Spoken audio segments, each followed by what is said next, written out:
alaikum warahmatullahi wabarakatuh. Kabajamtoota jaalatamtoota hordoftoota akka app jirtu fayyaa keessa hin aguma bakka nagaan jiraattanii yoo nageessane egaa irrallee dhufeera jechuudha. Wanna tokko qabadhee isiniif dhiyaadheera. Innis maal yoo jettane fakkeenyaa fi silkii hawaawii nama fayyadamtan jechuudha. As yaada kanarratti wanna tokko isiniif dubbadha jedhanii.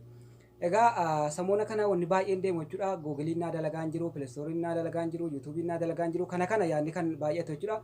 Egaa furmaata kana jechuudha. Furmaata kanaa fi rakkoon kun ta'eef jechuudha qabadhee isiniif dhiyaadheera. Namoonni yaada kana dhiyeessan guutuun isaa jechuudha silkii hawaawii namoota fayyadamu mana jechuudha. Amma dura jechuudha baatii sadii dura akkuma beekamu kaampaaniin hawaawii chaayinaa keessa yoo ta'u kan googilii immoo Ameerikaa keessa jechuudha. Walitti bu'iinsa mootummaa Ameerikaatiif chaayinaatii jidduutti uumameen silkii hawaawii irratti jechuudha kaampaaniin googilii akka hin hojjenne akka waliin hin hojjenne dhorkamee jira jechuudha.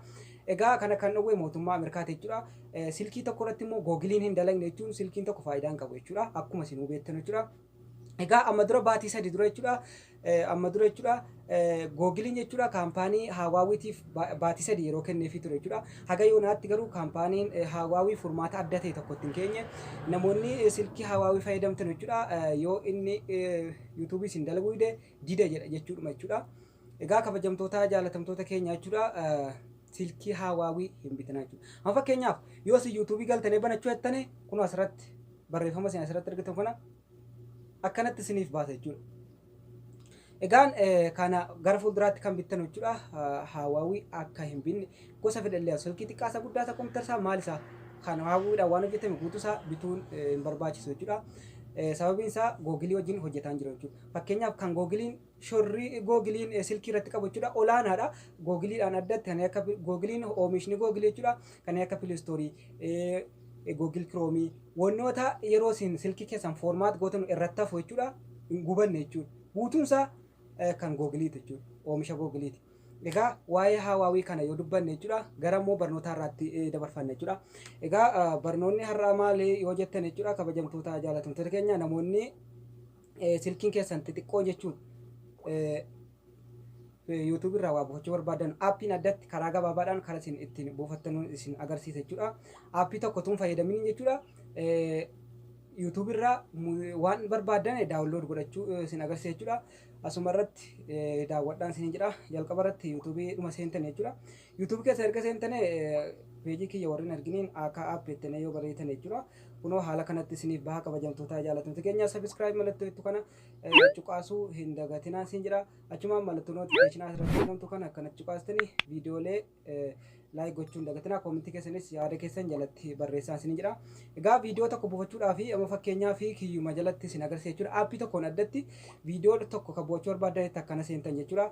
Hoggaa akkanatti seentanii kabajamtoota jaalatamtoota keenya share ka jettu kana akkana cuqaastanii sana booda koopii kana ni argitan jedhee abdadhaa koopii akkanatti cuqaastan. Halas asirraan dhumateera. Amma kiroomii keessan galtan jechuudha. Kiroomii keessan galtanii kiroomii keessan galtanii bakka barreeffamaa kana irratti YouTube jettanii barreessanii YouTube DL online jettanii kan isin barreessanu asirratti barreeffama isaa kana asirratti ilaaltanii itti fayyadamuu dandeessanii kunoo asirratti liinkii yeroo jalqabaa kanaaf isinii dhufu akkanatti seentan jechuudha. Kan amma koopii gootan jechuudha. Hogga isin seentan akkanatti isinii baasaa bakka kana irratti jechuudha. Paste link ka jedhu kana akkana qabdanii waan amma koopii gootan paste itti gootan jechuudha. Achi booda mallattoo format MP4 ka jettu kana fuuldura isii kana akkanatti cuqaastanii sana booda audiyoo yoo barbaadan viidiyoo yoo barbaadan ni buufatan jechuudha. Amma viidiyootti rukuta fakkeenyaaf viidiyootti hogga rukute haala kanaan kan inni baasu kunoo amma start ka jettu kana akkanatti cuqaasa jechuudha. Haala kanatti naaf barbaadaa kabajamtoota jaalatamtoota keenya yeroo gabaabaa keessatti kan inni naaf buusu jechuudha. Amma nama barbaade kunoo haala kanaan naa baasa kana booda convert kan jedhu kana dhiiseen download ka jettu kana sorry kun eeyyama gaafateera eeyyamatti godheera download ka jedhu kana si'a tokkoof akkanatti cuqaasa jechuudha kabajamtoota jaalatamtoota keenya kunoo amma jalqabeetiin jira jechuudha. Gubbaa kanarratti akkuma isin argitan lakkaa'uu jalqabeera kunoo sekondii gabaabduu si keessatti gad buusee isiniif fixa jechuudha. Barnoonni keenya irraa kanumaan raawwata share like koomentii keessanis barreessuu hin dagatinaa gargaarsa keessan jechuudha. Kun koomentii gochuun gargaarsa keessan like gochuun share gochuun gargaarsa simnaa gootan jechuudha. Barnoonni keenya irraa kanumaan raawwata Facebook kiyya warreen argin jechuudha. Facebook keessan seentaniiti awwal app jettaniiti kan isin barreessanu kunoo bakka kanarratti jechuudha. awwal app ka jedhu kana hoggatti seentan jechuudha. Kun haala kanaan kan isin dhufu kana following godhaa suuraa akka app kana profile irra jira jechuudha. Egaa barnoonni keenya irraa kanumaan raawwata yeroo biraatiin hanga walitti deebinutti nagaan nu tura.